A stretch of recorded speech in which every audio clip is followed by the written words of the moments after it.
Guess who's back? Lexz.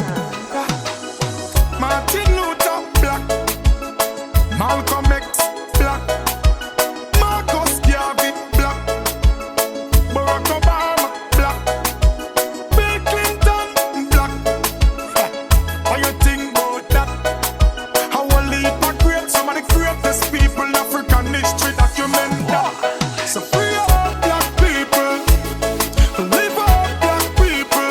I in a jailhouse, someone feel like people. Mental shackles and chain in a brain, them chop people. So free all black people, free all black people.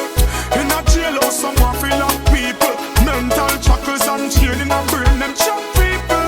Yeah, my point is, the meek shall never the earth, I mean no matter what the fight is. And it was written long before the 80s or the 90s, before the colonel find the herbs and spices.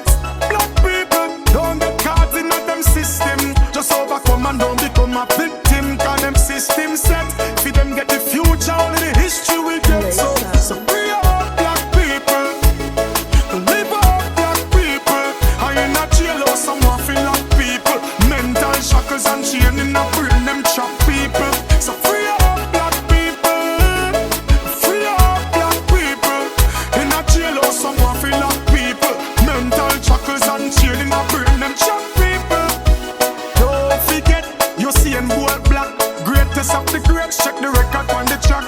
Asaf, Shelley and Fraser, Merlin, Natty, Ben Johnson and Quarry. Me fi tell you about that. Bob Marley, Muhammad Ali and Denzel Washington. Too many to mention. Whitney Houston, Michael Jordan, from the African lineage of River Jordan.